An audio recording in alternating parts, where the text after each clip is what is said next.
Quando você ouve a palavra gladiadores, que imagens vêm à mente? Para muitos de nós, provavelmente imaginamos lutas violentas, o rugido da multidão e a onda do polegar do imperador. Mas você sabe o que nossa representação de gladiadores realmente reflete? Os gladiadores não eram apenas combatentes violentos.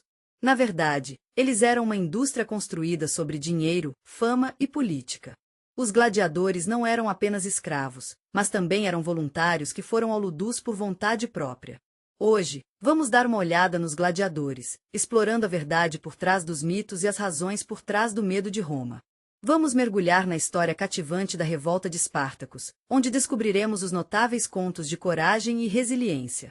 Quando pensamos em gladiadores, muitas vezes imaginamos prisioneiros e escravos que foram forçados a entrar na arena, mas há muito mais na história deles. A maioria dos gladiadores era prisioneiros de guerra e criminosos, o que pode parecer estranho, mas é importante entender que muitos deles escolheram se tornar gladiadores porque tinham uma paixão por isso. Embora seja verdade que ser um gladiador no SVO significou enfrentar uma ameaça muito real e perigosa para suas vidas, também é importante lembrar que os gladiadores eram vistos como estrelas, como atletas e atores modernos. Sua popularidade era algo a ser comemorado, e até tinha o poder de influenciar os senadores. Muito dinheiro.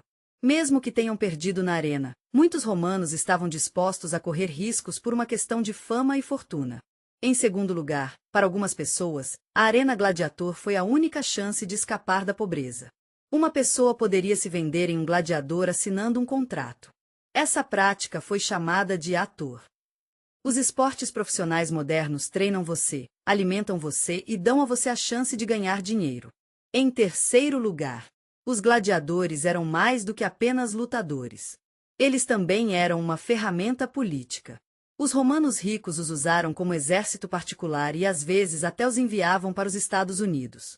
Era apenas negócios, e foi um pouco cruel. Se você não é forte, se você é pecado, pode ser usado. E isso nos leva à questão de Espartacus. Espartacus é um dos nomes mais misteriosos da história. Livros foram escritos sobre ele, filmes e programas de TV foram feitos para alguns. Ele é um herói de alguns, um rebelde bem-sucedido para outros. Mas quem ele era realmente?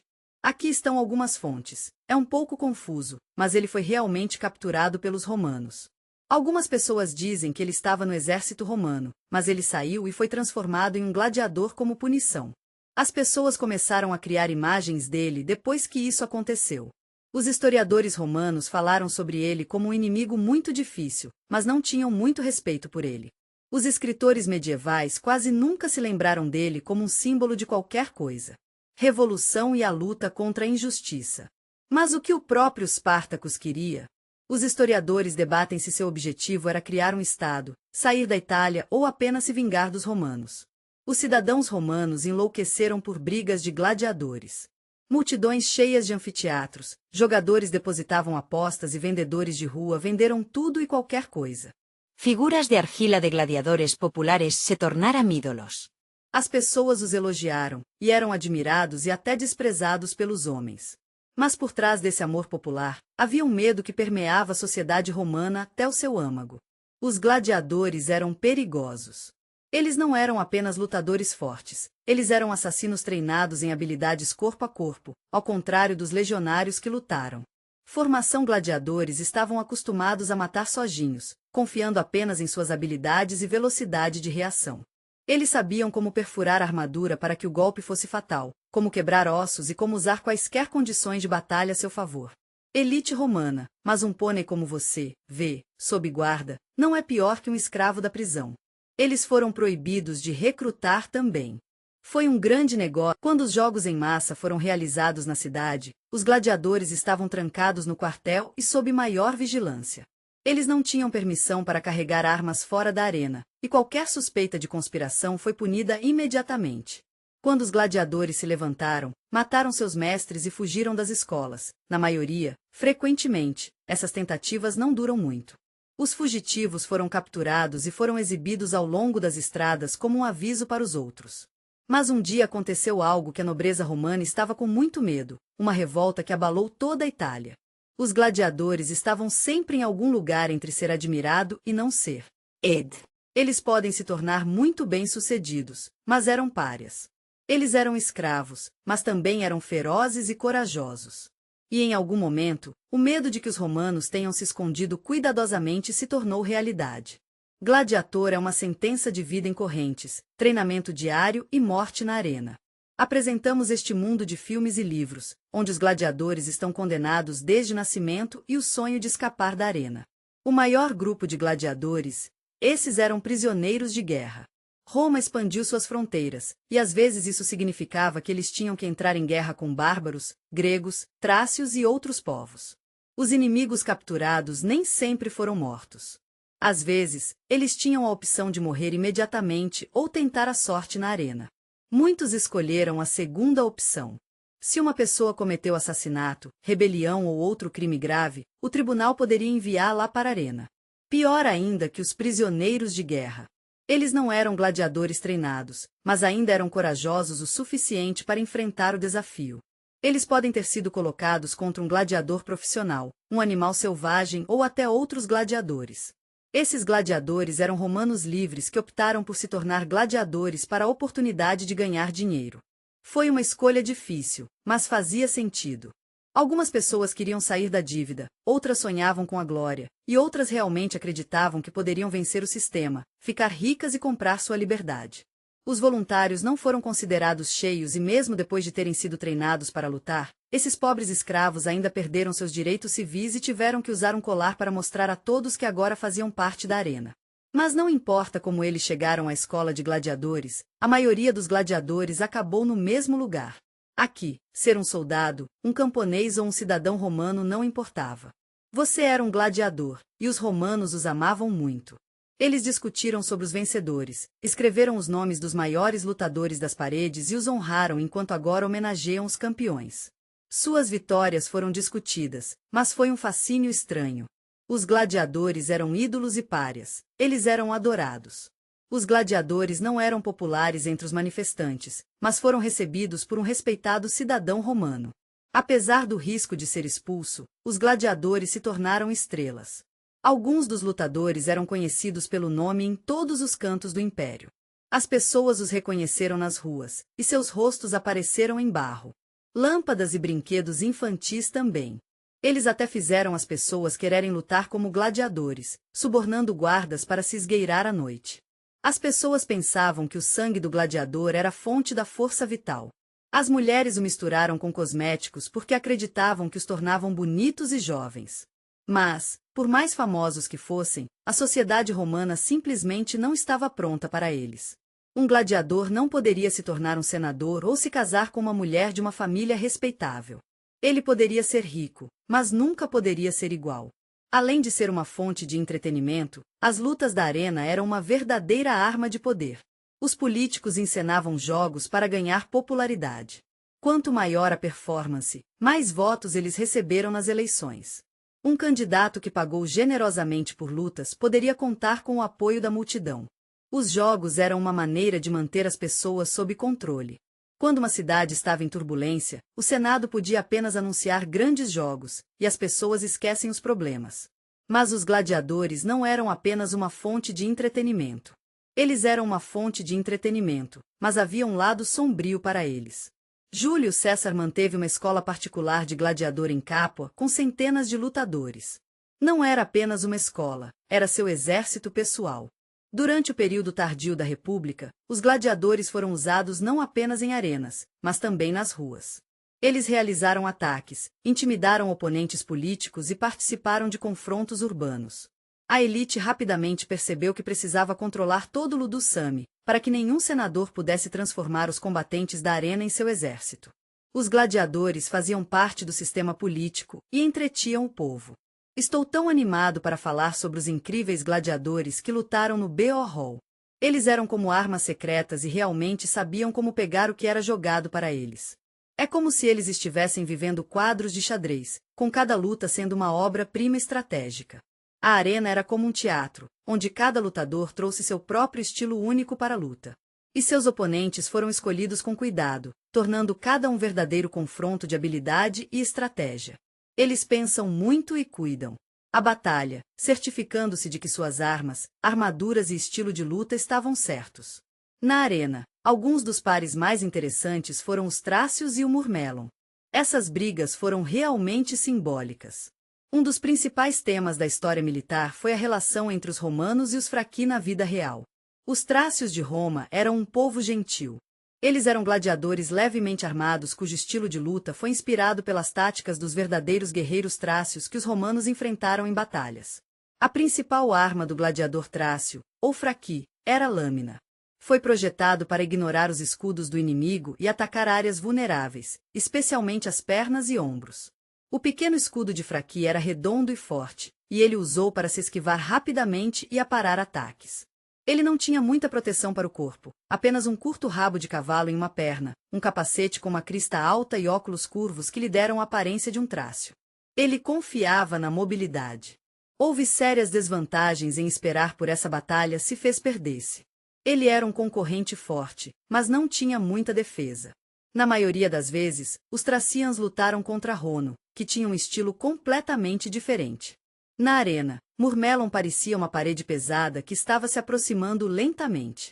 Seu trabalho não era pular ao redor do oponente ou dar socos rápidos, mas levar o oponente de volta. Ele foi para a esquina, pronto para atacar no primeiro momento oportuno. Ao contrário dos gladiadores leves, a força de Fraqui Murmelon estava em sua defesa e resistência.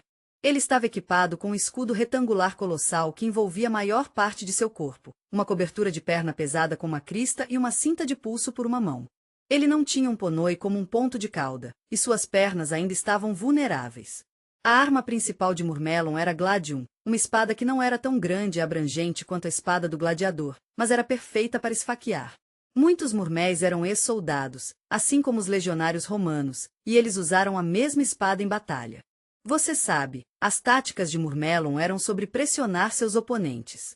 Ele se aproximava lentamente do inimigo, como um gato se preparando para atacar, esperando o momento certo para atacar. Seus movimentos me lembraram os passos disciplinados da infantaria romana. Ele avançou com o escudo alto, bloqueando o caminho do inimigo e, com um empurrão suave, os fazia recuar. Em um ponto, Gladio faria uma estocada aguda, precisa e mortal, mas esse estilo tinha seus pontos fracos. Sua grande mobilidade limitada de shield e seu capacete pesado dificultaram a ver o que estava acontecendo nas laterais. Suas pernas abertas se tornaram um alvo fácil para o inimigo. Murmilo era especialmente difícil, então tivemos que dar a volta. Os escudos entraram em conflito contra as pernas dos Trácios, criando uma sinfonia de aço e areia. Enquanto Murmelon lutava com Fray, a arena cantarolava de emoção. Era um espetáculo de força e velocidade, armadura e agilidade. A multidão pendurou em todos os movimentos, torcendo enquanto Murmelon esperou o momento perfeito, depois se lançou com precisão, decidindo o resultado em um piscar de olhos. Vamos descobrir quem eram os Retiari, os gladiadores mais incomuns da arena, olhando para o resultado da batalha. Eu sei que é um pouco estranho, mas eles adoraram especialmente o contraste de nomes. Assim, as lutas do Retiari contra os pesados gladiadores de voo são chamados de Ispopuan, que significa alguém que é ágil e sem armadura. Obe, ele era um cara grande e forte, com um enorme escudo e capacete. Os Retiari pareciam que ele não tinha uma chance. Na arena, ele estava indefeso. Ele não tinha capacete, escudo ou mesmo uma rede, tridente ou adaga. Ele parecia um caçador, pronto para atacar sua presa. Mas ele estava em uma posição incrivelmente vulnerável. Não era apenas uma arma para ele, era uma linha de vida. Ele teve que jogá-lo diretamente no inimigo, envolvê-lo e tornar impossível se mover. Se ele conseguiu, a batalha foi quase vencida. Tudo o que restava era atacar com o tridente. Mas se o inimigo conseguiu se esquivar ou se libertar, Retiarius foi deixado sozinho com o inimigo armado. Ele não tinha arma pesada e a pequena placa de ombro que cobria o pescoço. Todo o resto dependia da velocidade. Se ele estava preso ou encurralado, tudo acabou. Os Retiari e Melona estavam frequentemente em desacordo. Foi uma partida emocionante em que a força atingiu a velocidade, um escudo pesado colidido com um tridente. A multidão adorava assistir o Retiari circular em torno de seu oponente, pronto para aproveitar o momento com um lance afiado e Umsalto. Quando Melona assumiu a liderança, o Retiari pode se encontrar por tempo. Alguns até tentaram envolver a multidão, na esperança de sentir os aplausos e o chamado para dar ao lutador outro. Foi um desempenho real, uma batalha na qual Namako foi forçado a lutar com velocidade astuta e raiva fria. Se o Retiarius era um caçador inteligente, o Setor era um predador perigoso. Foi criado especificamente para confronto. O Retiarius era leve, mesmo pelos padrões de gladiadores. Ao contrário de outros lutadores, seu capacete estava sem crista, com uma superfície lisa e arredondada e duas pequenas fendas para os olhos. Essa forma não foi acidental, foi uma proteção contra a rede. Se o Retiarius tentasse jogar a rede sobre a cabeça do inimigo, ele simplesmente deslizou sobre o capacete liso e passou. A arma era um glaito curto e um enorme escudo retangular. Isso permitiu ao Retiarius proteger a maior parte de seu corpo enquanto ele se aproximava lentamente do inimigo. Ele usou seu tridente para atacar, mas, apesar de sua grande defesa, Secutor era bastante ágil. Ao contrário de Murmelon, ele tinha um capacete leve e podia se mover mais rápido para impedir que o Retiarius fugisse. A luta entre eles era um verdadeiro jogo de gato e mouse. O Retiarius era um gladiador semelhante ao rato que correu pela arena. Ele tentou enredar o Setor com uma rede, o segurou à distância com um tridente, e o Setor foi reduzido. Passo a passo o tropeço assim que o Retiarius estava ao seu alcance. Tudo foi decidido em questão de segundos. Descobrimos como eram os tipos mais raros e incomuns de gladiadores que entraram na arena, e a multidão estava acostumada. Os gladiadores e o Retiarius se conheceram na arena com mais frequência, e o público sabia o que esperar de suas brigas. Mas, às vezes, as portas dos portões do gladiador se abriram e os combatentes que não se encaixavam nas categorias usuais saíram na areia. Eles não apareciam com tanta frequência, mas cada uma de suas saídas se transformou em um evento que foi lembrado por um longo tempo. Lomash parecia ter acabado de sair de um campo de batalha histórico. Seu capacete parecia o cocar de guerreiros gregos, e seus pés estavam protegidos por griaves. Ele parecia os antigos hoplitas, que é onde ele conseguiu seu nome. Ele era um grande lutador, mas preferia lutar à distância. Ele tentou esfaquear o inimigo com uma lança, mas eu me certifiquei de que ele não chegasse muito perto. Se a lança quebrasse ou caísse de suas mãos, ele desenharia uma espada curta. Eles estavam frequentemente em combate próximo, colocando gladiadores como palmo um contra o outro na eterna batalha da Grécia e Roma. Os provocadores no palco tinham um trabalho diferente. Eles não estavam lá para competir na velocidade da armadura ou na agilidade de Sil. Em vez disso, eles empurraram dois lutadores com o mesmo equipamento, distinguidos por armaduras no peito, o que era raro entre os gladiadores que mais frequentemente lutavam. Proteção do tronco. Eles usaram um glades e um escudo retangular. O capacete deles não tinha uma crista do Yase, mas eles ainda eram corajosos e determinados. As lutas dos provocadores se assemelhavam a duelos, onde a técnica e a habilidade desempenharam um papel decisivo, em vez de características de armadura. Não houve manobras inesperadas. Os Eki lutaram a cavalo, e suas brigas começaram com a aceleração. Dois guerreiros correram um para o outro, segurando os spears e tentaram. Os gladiadores tentariam derrubar seu oponente com o primeiro golpe. Se a batalha não terminou imediatamente, não perdeu a tensão. Às vezes, um dos gladiadores ficava no chão e o outro continuava a luta a cavalo. Às vezes, ambos caíam, e a luta se transformava em uma luta regular de espadas. Os Eki usavam uma concha leve e suas fendas eram largas o suficiente para entorpecer os olhos. Dimar era um pouco diferente dos outros lutadores. Ele não usava um escudo, ele tinha duas espadas. Esse estilo de combate exigia um tipo de treinamento totalmente diferente. Dimar não conseguiu colocar blocos sem também poder se defender como outros gladiadores. Em vez disso, ele estava sempre atacando. Cada um de seus golpes poderia vir de ambos os lados, e seu inimigo teve que ter tempo para reagir a duas ameaças ao mesmo tempo. Este foi um estilo construído sobre agressão. Mas se Dimar estava errado, ele não tinha nada para protegê-lo. Esses gladiadores apareceram na arena com menos frequência do que os clássicos. Quando o público saiu da estrutura usual, eles não apenas lutaram. Eles mostraram os jogos públicos de gladiadores do outro lado repetidamente, provando que a arena era um lugar de isso não é apenas força, é também inteligente. Toda luta na arena estava sujeita a regras estritas, e todo duelo fazia sentido. Quando um gladiador saiu no chão da arena, ele não era apenas uma arma quiva, ele fazia parte de uma grande performance. O mito popular de que os gladiadores se mataram pelo entretenimento da multidão está longe da realidade. Eles custam muito. Eles foram ensinados, treinados, alimentados e tratados após brigas. Um bom lutador pode se apresentar por anos, tornando-se o favorito do público. A perda de um gladiador experiente foi, obviamente, um evento triste, mas cada uma morte de um gladiador certamente seria uma decepção para o organizador dos jogos. Mas se eles tentassem salvar o gladiador que foi morto pelos condenados, os libertados contra os animais selvagens seriam gladiadores de verdade? Eles não foram treinados para a batalha. Os criminosos dos gladiadores foram escravizados? Eles foram jogados na arena, e nenhum líder foi trazido para a troca dolorosa, mas simplesmente recebeu um graveto ou uma adaga que não conseguiu penetrar na pele de um predador. Animais extremamente perigosos foram usados, como leões, tigres, ursos, rinocerontes, etc. Elefantes e outros prisioneiros também não tiveram chance. No mundo antigo, os gladiadores lutavam até a morte pelo entretenimento do povo.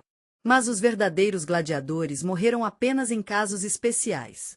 Se um guerreiro lutasse muito covarde ou quebrasse as regras, ele seria condenado ao destino do perdedor. Se ele pensasse que a luta terminou muito chata ou o lutador não mostrou valor suficiente, ele poderia apontar o golpe final para a multidão. Eles tinham o direito de votar, mas isso não significava que eles poderiam decidir tudo. Eles poderiam gritar por misericórdia ou morte, mas a palavra final foi deixada para o organizador. Mesmo que o gladiador sobreviveu, isso não significava que ele estava incólume. Um golpe pode deixá-lo aleijado, e uma ferida profunda pode levar à morte por infecção. Alguns lutadores morreram no hospital, onde tentaram salvá-los após brigas. Mais importante ainda, havia regras em cada luta. A arena não se transformou em um massacre aleatório onde o sol decidiu. Cada par de lutadores foi selecionado para que a luta fosse intensa, interessante e fácil de seguir. Foi em ritmo acelerado e emocionante. Imagine um gladiador com uma espada curta e curva de frente para um oponente fortemente armado que pode suportar várias feridas. Depois, há o lutador com uma rede que pode ser ignorada. E não vamos esquecer o gladiador com uma lança que se parece com um guerreiro grego antigo. Foi um confronto bem pensado, onde não apenas a força é importante, mas a estratégia também é importante. A arena estava viva com emoções. Não houve cenário rigoroso, o que significa que o resultado da batalha sempre foi um mistério. O gladiador pode transformar a derrota em vitória. Ele poderia. Eu realmente queria acreditar em seu sucesso, mas não pude deixar de me preocupar que um passo errado pudesse levar ao desastre. Toda a luta foi realizada de acordo com as regras estabelecidas, mas sempre havia espaço para a improvisação. Houve batalhas de demonstração, onde eles recriavam batalhas famosas e brigas em massa, onde dezenas de combatentes seriam lançados na arena de uma só vez. Às vezes, um gladiador com vários outros era mais fácil de distrair as pessoas da fome, dívida e intriga política. Quanto mais hábil a produção, mais influência. O organizador ganhou, mas tudo funcionou enquanto os gladiadores obedeciam. Enquanto os lutadores jogavam, eles eram apenas peões no entretenimento romano. O amor dos jogos de gladiadores foi um grande negócio na indústria. Ganhou muito dinheiro. Muitas pessoas viviam de lutar na arena, mas não lutando e lucrando com o sangue de outras pessoas. Essas pessoas podem nunca ter segurado uma espada nas mãos, mas sem elas, a arena não existiria. O maior poder nesse negócio foi mantido pelos proprietários das escolas de gladiadores no sentido moderno de esportes. Na realidade, eles eram um tipo de gerente, mas tinham uma abordagem única. Eles pareciam empreendedores, mas também eram como aventureiros e cafetões. Eles compraram pessoas, os treinaram e enviaram seu investimento para ganhar dinheiro. O gladiador era um tipo de ativo que poderia ser vendido, trocado ou perdido em batalha. A elite romana viu os gladiadores como comerciantes sujos e de origem que ganhavam dinheiro de uma maneira que não era muito digna. Os Aloni não apenas fizeram isso, eles construíram escolas inteiras onde os escravos eram treinados para se tornarem combatentes. No entanto, havia um deles cujo nome, N.L. Batiatus, não é lembrado. Este é um homem que não saiu por trás de qualquer grande vitória, mas ele caiu na história como proprietário da própria escola em Capua, de onde Espartacus escapou. Ele manteve centenas de gladiadores sob sua supervisão, os treinou e vendeu os melhores lutadores para os magistrados romanos que ele conhecia. Ele sabia o valor de cada um, mas não percebeu que algo mais estava acontecendo. Em seus dias de escola, as três coisas principais que importavam para as pessoas eram o exército, o dinheiro e o entretenimento. Os imperadores sabiam que poderiam tirar o foco das crises, dando às pessoas o que queriam: jogos de pão e gladiadores. Quando os tumultos eclodiram na cidade, eles só tiveram que anunciar algumas grandes competições, e foi isso. Sei que estou esquecendo muito aqui, como fome, impostos e derrotas militares. Mas estou tentando pensar no quadro geral. Imagine se eles colocassem água na arena e tivessem uma batalha marítima. Ou se o outro deixou centenas de animais exóticos entrarem em batalha. Pode parecer generosidade, mas acho que foi uma maneira de manter as pessoas sob controle. Eu sei que Nero deveria ser o imperador do povo, como era um anfitrião generoso e atencioso. Ele garantiu que todo espectador tivesse a oportunidade de aproveitar os jogos, seja organizando ingressos, ouro ou presentes. Mas o que Coma realmente queria era que todos se sentissem parte da família Gladiator. Ele até entrou na arena para mostrar que ele era o mesmo guerreiro que os gladiadores. Era uma maneira inteligente de usar a propaganda para reunir as pessoas. Mas a coisa mais importante nesse setor sempre foi que é difícil imaginar como era naquela época. As pessoas investiriam muito dinheiro nessas batalhas de gladiadores. Alguns romanos ricos gastariam enormes somas de dinheiro, na esperança de adivinhar o vencedor. E algumas pessoas pobres arriscariam tudo, na esperança de ficar ricas apostando o vencedor. Mas onde há dinheiro, também há fraude. Então, eles venderam previsões corretas das batalhas de gladiadores. Eu entendo totalmente porque você gostaria de subornar juízes. Concordo com Snin que a luta teria que ser possível para que isso funcione, mas não seria fácil fingir. Os patrocinadores estavam fazendo o melhor possível, colocando dinheiro em lutadores porque pensaram que teriam lucro. Alguns estavam financiando gladiadores em prol da glória, e outros estavam fazendo o mesmo. Os gladiadores financiam para comprá-los de volta após suas vitórias e revendê-los por mais dinheiro? Os melhores lutadores estavam se tornando como cavalos roubados nas corridas. Eles estavam sendo negociados, passados de mão em mão. Eles estavam orgulhosos deles. Quando Roma se tornou mais dependente de jogos, a política apareceu nas ruas. Os senadores usaram lutas para mostrar a todos como eram poderosos. Os generais pagaram pelas escolas para treinar combatentes para serem seus soldados leais. Os imperadores se certificaram de que ninguém reunisse muitos guerreiros armados em um só lugar. Enquanto os espectadores gostaram dos shows, apostando e aplaudindo vitórias sangrentas, outros transformaram essas lutas em um dos negócios mais lucrativos do Império Romano. Alguns gladiadores entraram na arena apenas uma vez, desaparecendo em as areias do Coliseu viram muitas almas corajosas, daqueles que corajosamente queimaram suas vidas em batalhas para aqueles que se tornaram favoritos da multidão. Os gladiadores mais qualificados sobreviveram a dezenas de brigas, e seus nomes ecoaram em todos os cantos de Roma. Hoje, conhecemos alguns dos gladiadores mais famosos. A história da chama é uma história de resiliência. Este guerreiro teve uma chance de uma nova vida não uma, não duas vezes, mas 4 vezes. Flame era um setor, protegido por um escudo enorme e um capacete elegante. Ele era um lutador que confiava. A resistência era um verdadeiro soldado, avançando 34 vezes. Esse é um número incrível para um gladiador. Ele marcou 21 vitórias limpas, 9 vezes terminou a luta e perdeu 4 vezes. Mas não se preocupe, ele foi perdoado 4 vezes.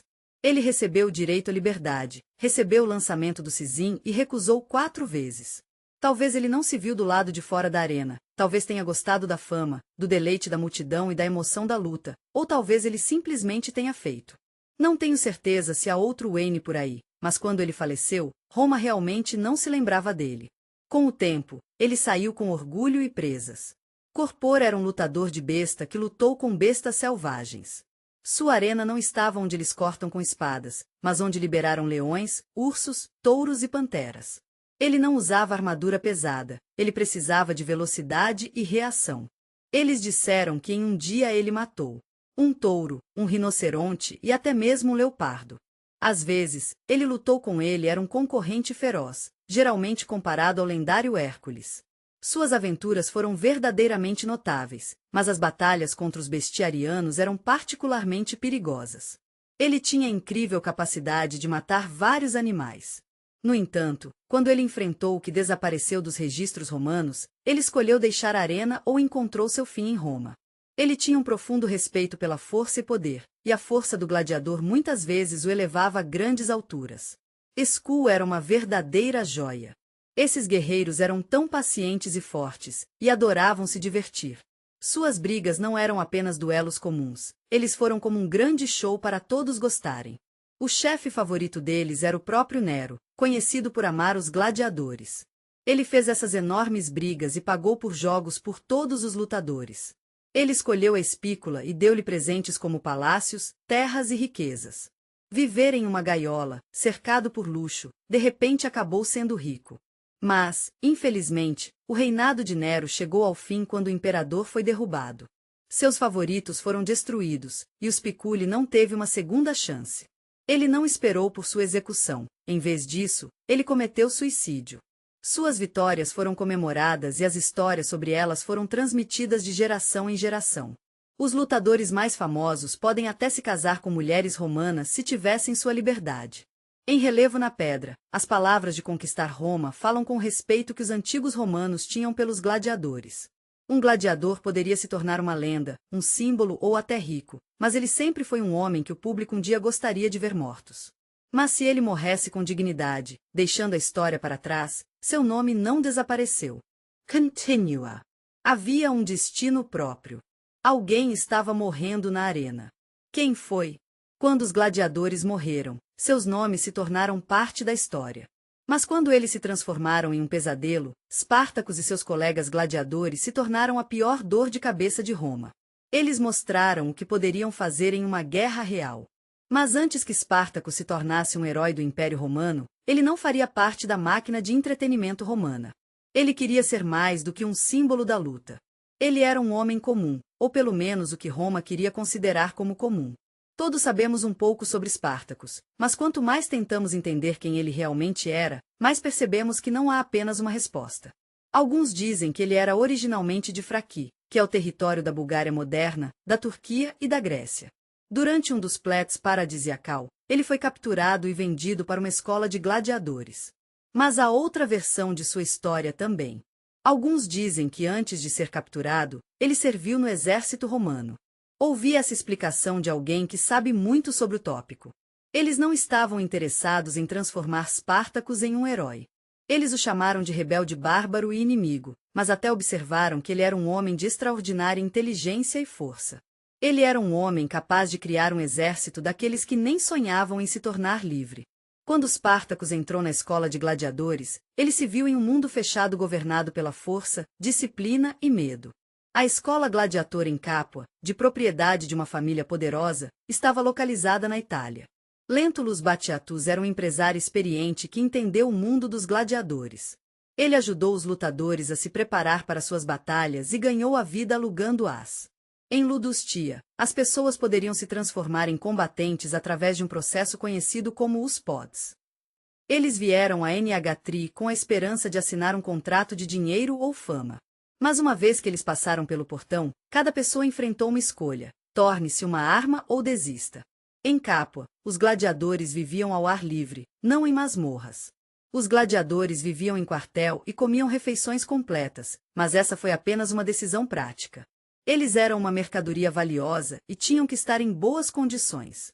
Ao contrário dos escravos que foram enviados para as minas, os gladiadores tiveram a chance de viver, mas não para si mesmos, mas para a arena. Os gritos da manhã na porta só eram usados quando os lutadores estavam sendo expulsos para treinamento. O primeiro teste do B foi uma marcha sob o sol duro, suas costas pesadas com sacos de areia ou troncos, seus pés mal conseguem sentir o chão sob eles enquanto você segue em frente. Após uma longa corrida, você começa a trabalhar com armas na área de treinamento. Lá, você vê bastões de madeira cove. Criou cicatrizes de golpes, cada um testemunho da dedicação e habilidade dos gladiadores. Com uma mão firme e um coração determinado, cada gladiador atinge repetidamente, até que seus músculos não sintam mais a tensão e seus golpes se tornam automáticos. O sparring continua até que um de vocês esteja abaixado. Não havia misericórdia, nem o direito de recuar, nem desculpa se você perdeu um golpe. Amanhã será um combate. Se você não aprender a fechar os olhos, não pode parar, mas os erros foram corrigidos não com palavras, mas com dor. O almoço deu uma pausa curta. Os lutadores foram alimentados com não carne e pratos de luxo, mas alimentos simples e nutritivos: mingau, pão, legumes e legumes. Nada supérfluo, tanto quanto socos e vinho. E o petróleo foi apenas do melhor dos melhores, aqueles que já estavam no topo, aqueles que obtiveram lucro após a refeição. A segunda rodada de treinamento começou com a corrida com obstáculos, golpes com pesos, exercícios com escudo e praticando pulmões. À noite, quando o corpo não obedecia mais e todos os músculos doeram, chegou o último teste, socos com a bunda. Meus músculos queimaram vermelho, mas amanhã os movimentos serão mais rápidos e o impacto será mais preciso. Aqueles que não tiveram sucesso não poderiam reclamar. Qualquer fraqueza foi punida com paus de madeira, chicotes e células solitárias. Para aqueles que tentaram discutir, os rebeldes desapareceram no dia seguinte. Ninguém perguntou para onde foram, mas aqueles que mostraram sua força. Outras portas abriram. Batiatus poderia ser cruel, mas ele conhecia o valor de seus lutadores e os incentivou. Eles receberam algum dinheiro, o que foi uma grande ajuda.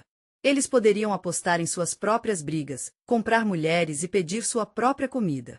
Eles poderiam viver melhor do que outros, o que foi uma grande melhoria. Mas eles não podiam sair.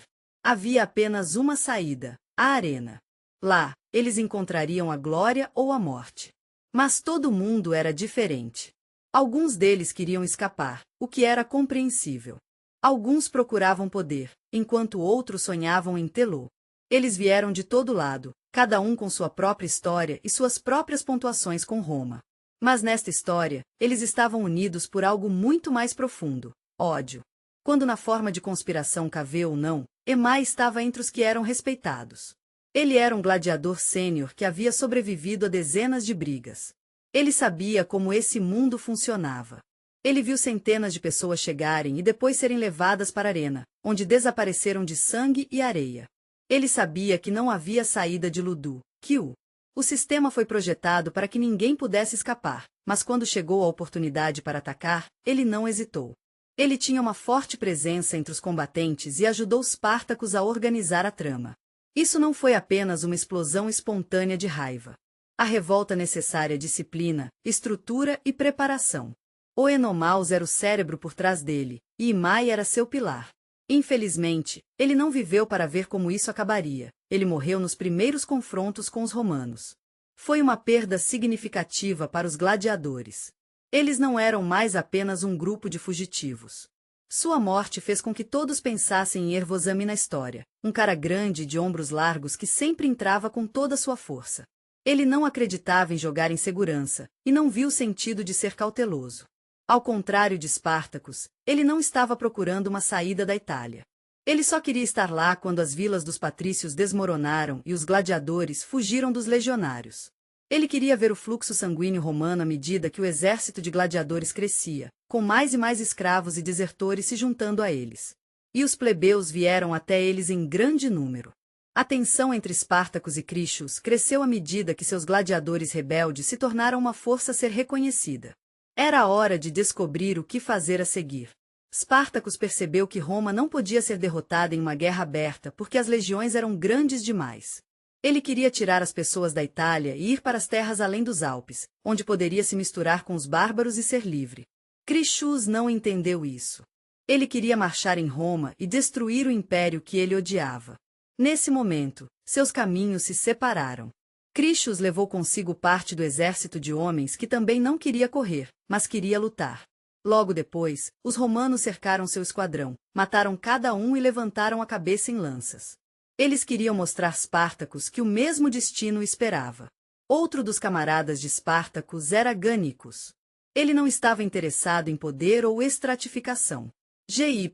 Ele viveu no momento. Ele era um lutador feroz, mas justo. Se ele tivesse que atacar, estava pronto e, se um plano fosse arriscado, ele foi o primeiro a realizá-lo. Ele sempre foi calmo e corajoso. Ele ficou perto de Spartacus até o fim, porque sabia que os combatentes seguiam apenas aqueles que eram respeitados, e o respeito veio apenas com força no Ludus. Tia só tinha uma regra para fazer os outros ouvi-lo, e ele provou isso. Eles estavam com ele, e isso foi uma coisa boa. Ele não falou sobre liberdade, mas deu-lhes esperança. As fugas de escravos eram comuns por um tempo, mas a revolta do gladiador, que se transformou em uma longa guerra, foi uma surpresa para os romanos. Os rebeldes não se transformaram em uma força militar. O que começou como uma tentativa de escapar acabou sendo uma das ameaças mais altas à República. Ludus Batiatus foi organizado de modo que os gladiadores eram mantidos em segurança por guardas armados e rotinas rigorosas. Enquanto eles não estavam em grilhões, sua liberdade de movimento era um pouco limitada. Eles não podiam se mover de forma independente, mas podiam se mover em correntes e apenas para a arena. No entanto, não havia coerção óbvia, que se tornou um ponto fraco no sistema. Rumores de uma conspiração começaram a se espalhar entre os gladiadores. Alguém discutiu um possível plano de ação, quem parece estar seguindo os guardas ou sabia onde obter armas. É possível que a informação tenha vazado um pouco cedo demais. Os romanos descobriram sobre o enredo, mas não sabiam quem havia dito a eles. Talvez alguém o deixasse escapar, ou talvez os guardas tenham notado algo estranho. As autoridades tinham um plano simples: capturar os instigadores, interrogá-los e puni-los e lidar com várias centenas de lutadores. Eles não tinham medo de que os gladiadores fossem demolidos, obedecendo alguns cílios e depois saindo de si mesmos. Mas, como todos sabemos, as coisas não saíram da maneira que esperavam. Quando os guardas se mudaram para o quartel, os gladiadores já sabiam o que estavam enfrentando. Agora, eles não tiveram escolha a não ser atacar ou morrer. A luta começou imediatamente. Os gladiadores apreenderam facas de cozinha, espetos de ferro, paus e móveis. Alguns rasgaram barras de metal de suas camas, enquanto outros usavam pedras. Os guardas não estavam preparados para as armas de arremesso primitivo dos gladiadores. Eles estavam armados com espadas e lanças, mas os gladiadores não lutaram em formação ou de acordo com as regras romanas. Cada um lutou como ele estava acostumado, o que contribuiu para uma luta mortal, rápida e imprevisível. A maioria dos lutadores caiu, mas a maioria deles rompeu novamente, começando o caos. As portas que os romanos consideravam uma barreira confiável logo foram abertos. Depois que os gladiadores saíram das paredes da escola, eles se depararam com um novo problema: a fuga em si não significava nada. Se eles se espalharam por Roma, os exageram sozinhos, tiveram que fazer algo diferente. Eles se mudaram para onde as armas reais podiam ser encontradas. Um trem de carroça, uma caravana romana com suprimentos e um grupo de gladiadores o atacaram e quase sem resistência capturou espadas, escudos e armaduras. Nesse ponto, os fugitivos deixaram de ser apenas escravos, eles se transformaram em um exército. As primeiras tropas romanas enviaram contra eles que se esperavam ver uma multidão dispersa, mas os gladiadores não fugiram e não se encolheram. Eles fizeram a luta e venceram. Essa fuga marcou o início de uma guerra real nas primeiras horas. Após a revolta, os gladiadores eram apenas um grupo de homens armados lutando por suas vidas nesse caos. O poder poderia passar para quem deu a ordem mais alta. A ordem pode reunir o mais forte ao seu redor, mas no final, Espartaco se tornou o centro deste novo exército. Isso não foi um acidente. Os gladiadores não obedeceram à autoridade por direito de nascimento. Eles olharam apenas para a força e a capacidade de sobreviver. Espartacus foi exatamente quem entendeu o que estava esperando por eles a seguir. Crixus, que naquela época ganhou respeito entre os combatentes de sua rebelião, era um ótimo exemplo disso. Uma batalha é uma coisa difícil. É para destruir o inimigo, mas em situações onde os soldados já foram enviados para pegar o fugitivo e a primeira ignição poderia significar o fim, foi uma abordagem muito perigosa. O gladiador sênior morreu durante a fuga, mas se ele sobreviveu, seu papel no exército de gladiadores poderia ter sido fatal. Não posso deixar de me perguntar, se ele fosse diferente, talvez ele tivesse se tornado outra coisa. Ele era como um treinador para novos lutadores, certificando-se de que todos estivessem organizados e no jogo. Mas às vezes, a vida lhe dá uma bola curva. Para Spartak, o WAR não foi apenas um teste. Foi uma chance de mostrar ao mundo do que ele era feito. Ele sabia que, para ter sucesso, eles tinham que ficar juntos e manter os olhos no prêmio. Com apenas uma caravana capturada, eles não conseguiram descansar sobre os louros. Eles tiveram que seguir em frente, mesmo que isso significasse pensar fora da caixa. Os combatentes viram por si que estavam mais longe depois de escapar de Capua. Os gladiadores se viram em um novo mundo que era sua salvação e uma armadilha. Dentro dos muros de Ludus, eles conheciam sua rotina diária, receberam comida e treinaram sob a supervisão de instrutores. Agora, tudo o que se foi. Ninguém os alimentou, e ninguém treinou com eles. Isso está exatamente certo. Mas então eles tiveram um momento realmente especial de entendimento, onde perceberam que, a partir deste momento, cada um deles estaria nessa jornada juntos. Este é um alvo. O primeiro grupo de fugitivos numerou cerca de 70 homens. Era muito poucos para combater o exército. Eles poderiam escapar, dispersar em diferentes estradas ou se perder entre os escravos que trabalham nos campos. Mas Spartacus entendeu que uma única fuga levaria ao inevitável. Roma controlava a Itália com uma mão de ferro, e não demoraria muito para pegar os rebeldes. Os primeiros que se juntaram aos gladiadores eram escravos fugitivos que não sabiam como segurar uma espada, mas tinham um motivo principal: ódio por seus mestres. Muitos deles viram isso como uma ameaça para suas vidas. A única chance de vingança dos rebeldes era encontrar comida, construir abrigo e extrair informações. Eles sabiam que, se caíssem de volta aos grilhões, não seriam poupados. Então, eles sabiam que tinham que lutar. Então, os camponeses que moravam nos arredores se apresentaram. Eles eram pobres e os proprietários de terras eram arbitrários. Eles sabiam como navegar pelas montanhas, encontrar água e passar a noite na floresta. Eles compartilharam seu conhecimento da terra com o exército de Espartacus, o que foi realmente importante porque uma guerra nas montanhas teria sido realmente difícil sem essa informação. Alguns dos soldados romanos deixaram seus postos, e com eles, os desertores nas legiões. Esses soldados eram das províncias e foram levados à guerra contra sua vontade. Mas mais e mais pessoas estavam começando a se juntar aos rebeldes. Essas pessoas estavam do lado da República, mas trocaram de lado porque queriam. Eles trouxeram armas com eles e compartilharam informações sobre táticas inimigas, o que era realmente importante. O exército cresceu, e o que começou como uma fuga se transformou em um movimento no qual todos que não o viram se reuniram para seu próprio futuro em um mundo onde Roma reinou supremo. Mas, você sabe, os números por si só não foram suficientes. Spartacus sabia que não podia lutar contra uma multidão que se espalharia no primeiro ataque dos legionários. Ele sabia que levá-los era uma derrota inevitável. Ele viu como os romanos lutavam como um único mecanismo, onde cada guerreiro conhecia seu lugar. Se o exército do gladiador não aprendeu a agir, a copiar o modelo romano, sua armadura era muito pesada, o prédio levou tempo e o treinamento em guerra foi difícil.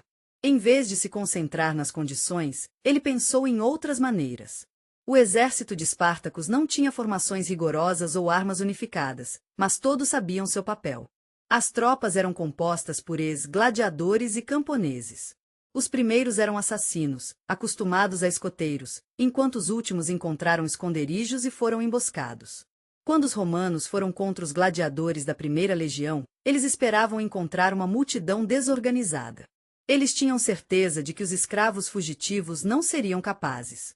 O exército de Spartacus não se formou em linhas retas, mas não espere as ordens dos tribunos. Isso ocorreu onde não era esperado. Ele desapareceu antes que o inimigo tivesse tempo de reagrupar e atacar novamente. Quando os romanos pensaram que a batalha terminou, quando o primeiro destacamento romano enviado para suprimir a revolta foi derrotado, o tempo ainda não entendia com quem. Embora os gladiadores rebeldes não pudessem lutar como os romanos, seu exército não possuía armaduras e cavalaria pesados capazes de reclamar de suprimentos constantes, ferreiros e workshops onde as armas podiam ser reparadas e escudos.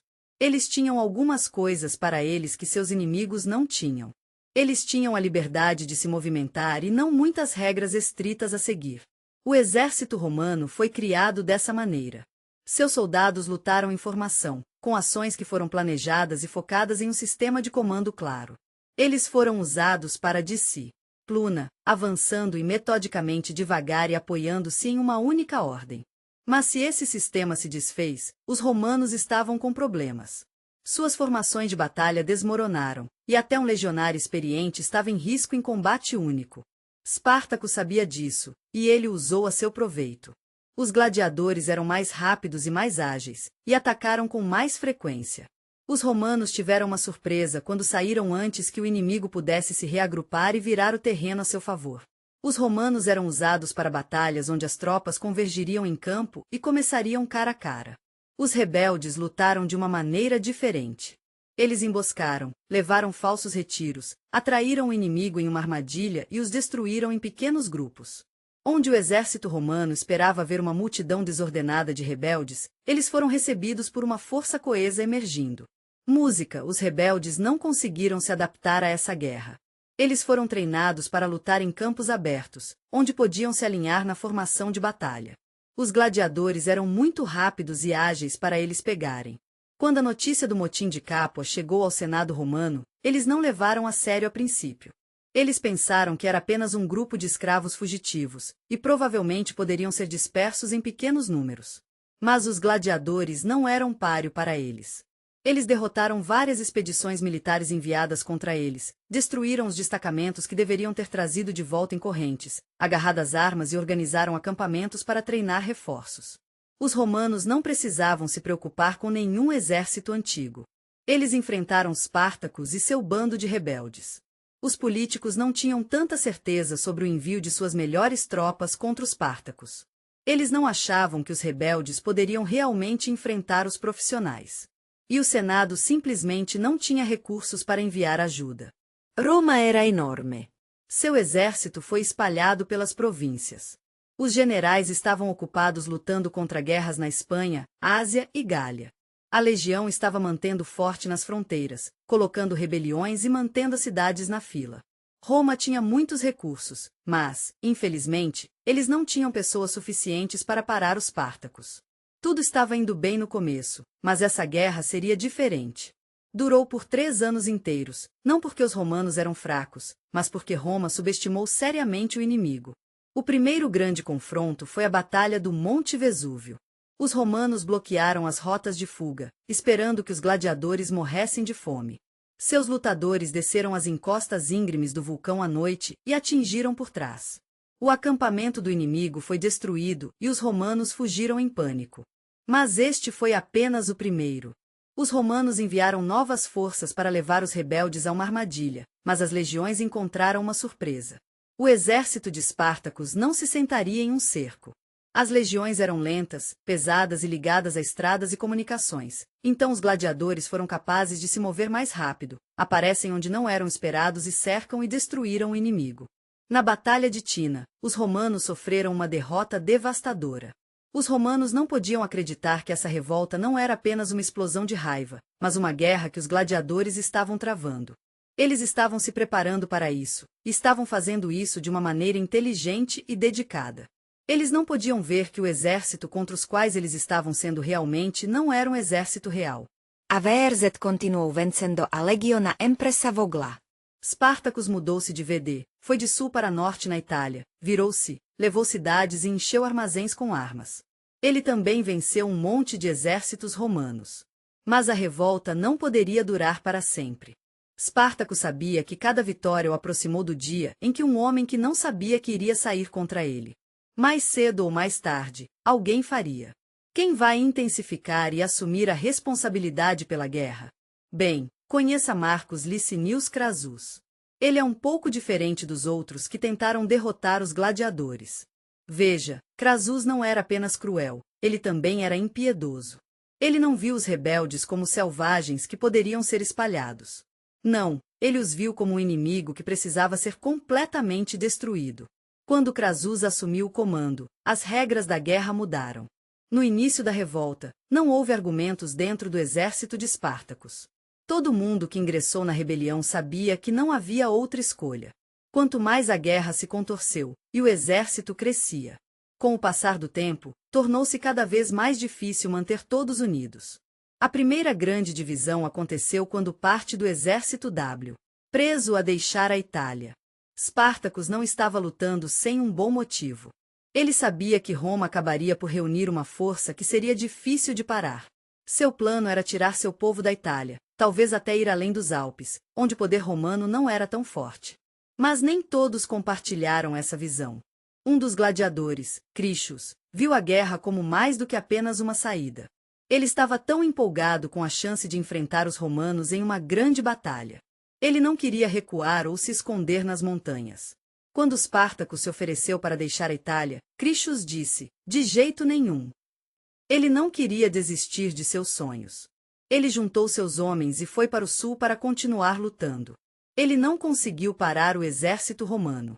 Seu exército foi espancado. Tantos gladiadores morrerão. Quando Spartacus ouviu falar da perda, ele ficou devastado. Eles começaram uma ofensiva realmente intensa, mas, quando os romanos estavam comemorando sua vitória, atacaram seu acampamento e destruíram uma legião inteira.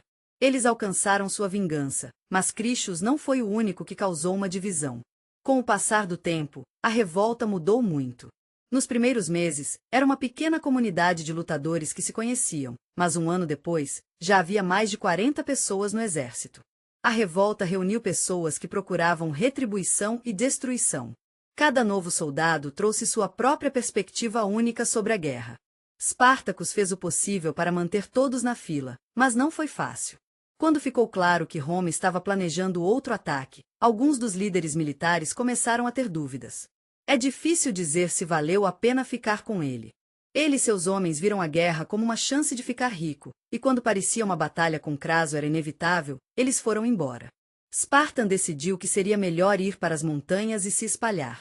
A partida deles prejudicou o exército em um momento difícil, mas a traição dos piratas foi a pior parte. Quando as tropas romanas começaram a alcançar os rebeldes, Spartacus entendeu que a única maneira de salvá-los era deixar a Itália. Então, ele fez um acordo com os piratas para levá-los a Sicília, onde eles poderiam iniciar um novo exército. Os escravos locais estão mais uma vez e estão à procura de novas oportunidades de lutar. Mas quando os rebeldes chegaram à costa, eles descobriram que os navios não estavam em lugar algum. Os piratas pegaram seu dinheiro, mas não cumpriram suas promessas. Talvez eles tivessem um pouco de medo dos romanos. Ou talvez eles simplesmente não achassem que era benéfico ter esse aliado. De qualquer maneira, o exército, quando Roma finalmente chegou, eles descobriram que estavam presos. Eles perceberam que a ameaça era enorme. A guerra já durou 2 anos, e os legionários sofreram uma derrota após a outra. A província era famosa por causa de rumores de um rebelde, então o exército de Spartacus mudou-se pela Itália sem encontrar nenhuma resistência digna do Senado. Por um longo tempo, Marcus Licinius Crassus não pensou muito na revolta. Mas quando ficou claro que os comandantes comuns estavam lutando, ele entrou. Ele era um dos homens mais ricos da história romana. Ele não acreditava no acaso, embora não tivesse feito política. Ele fez sua fortuna baseada na guerra, manteve seus princípios, mas ficou cansado e perdeu seu moral. A primeira coisa que ele fez foi tentar trazer alguma ordem de volta aos legionários que já haviam lutado contra os gladiadores por 2 anos. Eles eram bastante apáticos, tendo se acostumado com as derrotas e vendo como seus antecessores foram expulsos das florestas e desfiladeiras. Crassus entendeu que o medo era um motivador poderoso, então ele se voltou para uma antiga técnica romana. Se um soldado em um destacamento fracassado não atendesse a um certo padrão, seus camaradas levariam sua vida sem um julgamento. Essa abordagem fez maravilhas. O exército mais uma vez se tornou uma máquina bem oleada, graças ao medo. Crassus sabia que a disciplina era apenas o primeiro passo. Ele não foi atrás de Spartacus ou tentou quebrá-lo com ataques rápidos. Em vez disso, ele fez a coisa mais lógica. Ele bloqueou a rota de fuga de Spartacus quando seu exército estava no sul da Itália. Crassus então deu a ordem para construir uma linha de fortificações. Foscos, paliçadas e vias de vigia se estendiam pelo istmo de mar a mar, mantendo os gladiadores seguros e som. Eles não podiam fugir e também não podiam manobrar. Fazia mais de 3 anos desde que eles foram capazes de fazê-lo. Roma forçou os rebeldes a jogar por suas próprias regras. Spartacus tentou romper. E exército de gladiadores invadindo o romano. Crassus era um estrategista muito cuidadoso. Ele fortaleceu suas posições várias vezes para garantir a segurança de seu povo. Ele estava determinado a não deixar seu povo desmoronar, mesmo quando parecia que os rebeldes poderiam assumir o controle. Quando ficou claro que a situação não daria certo, Spartacus tomou uma decisão corajosa. Ele entrou em batalha aberta, dando tudo de si na esperança de um melhor resultado. Esta foi sua última chance, sua resposta final a Roma, e ele estava determinado a fazer com que ela contasse. Nesse ponto, Crassus tinha alguns grupos diferentes de soldados sob seu comando, com 30 a 50 combatentes da SS. Ele havia treinado muitas legiões e os encheu de profundo respeito pelo comandante. A batalha foi incrivelmente feroz. Os gladiadores lutaram com a paixão das pessoas que sabiam que não teriam outra chance. Eles romperam a linha romana e continuaram. Suas fileiras entregaram golpes que tinham o potencial de mudar o resultado da batalha. Mas cada romano morto significava uma nova linha de escudos atrás dele. Pobre Spartacus! Ele estava morto. Na retaguarda, ele rasgou o meio das crônicas, alegando que tentou matar pessoalmente o general, sabendo que isso poderia virar a maré da batalha.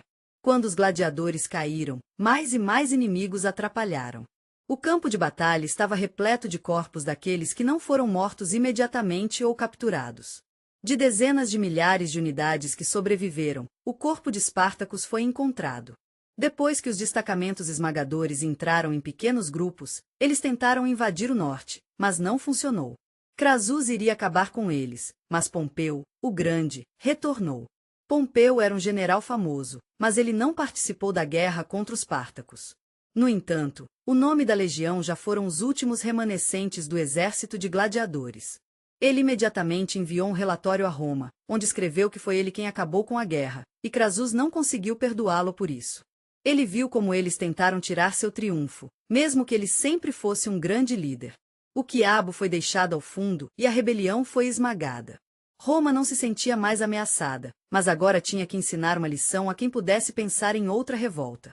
Os 6. Após a última batalha, os prisioneiros que não foram enviados para as minas ou fizeram escravos foram todos crucificados de Capua para Roma ao longo da Via Apia. Em todos os lugares que iam, eles foram provocados por gladiadores. Este foi um aviso para quem passou. O povo de Roma se machucou e não iriam esquecer. Os romanos podem pensar que a história acabou, mas a revolta foi suprimida. O nome de Espartacus pode ser apagado. As arenas estão cheias de espectadores novamente, e os guerreiros da República podem retornar à conquista. Mas a história é teimosa e aqueles que tentam reescrevê-la. Mesmo após sua morte, Espartacus continuou lutando, mas agora não no campo de batalha. Mas na memória das gerações, Roma sobreviveu. O medo de uma nova revolta permaneceu. Ele sempre os levava a sério, e é por isso que eles o amavam. Música. Ficou claro para todos que as autoridades estavam aumentando seu controle.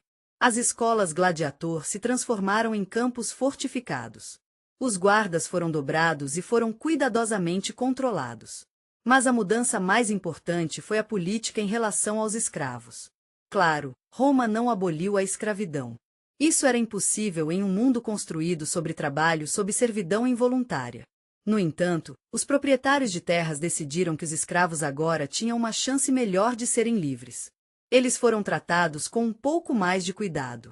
As grandes cidades proibiram reuniões em massa de escravos sem supervisão. Isso não era misericórdia, mas foi uma decisão prática. As autoridades perceberam que um escravo que não espera nada pode ser uma bomba relógio. E ainda, apesar do medo de uma repetição, os jogos de gladiadores não foram exatamente depois da revolta. Eles tornaram as lutas mais intensas, mas as arenas se tornaram ainda mais espetaculares. Os romanos estavam ansiosos por um pouco de sangue e emoção, e começaram a ver os gladiadores sob uma luz totalmente nova. Parecia que qualquer lutador na arena poderia ser o próximo Spartacus. Toda a performance foi emocionante, mesmo o máximo que esses gladiadores foram ferozes, mas também eram muito inteligentes. Eles sabiam que tinham que trabalhar juntos para manter todos em segurança. Eles se certificaram de que os gladiadores fossem divididos em diferentes grupos, e seus proprietários trabalharam duro para manter todos na fila. Mesmo que Spartacus e o exército foi derrotado, o Coliseu e outros anfiteatros ainda foram usados por centenas de anos depois disso. As pessoas vieram de todo o mundo para assistir os gladiadores lutarem, e era um lugar onde todos podiam desfrutar de um show divertido. Mesmo depois que o Império Romano caiu, as pessoas continuaram lutando até a morte. Essa tradição não desapareceu, mas se os jogos sobreviveram, o nome de Spartacus provavelmente o fez. A história dos gladiadores é um paradoxo. As pessoas que Roma se transformaram em uma forma de entretenimento acabaram se tornando símbolos de força. A arena onde eles lutaram é onde se tornaram fortes. Estou curioso, quem poderia ter previsto o próprio sistema? Embora Spartacus não tenha derrubado o império, ele mostrou que mesmo aqueles considerados escravos podem ser forçados a enfrentar suas próprias verdades. Quero agradecer por fazer essa jornada comigo. História é o que acontece com as pessoas que já tiveram que fazer uma escolha. Aqueles que escolheram o segundo caminho foram subjugados. Obrigado por sua atenção, e espero vê-lo novamente em suas próximas viagens no passado.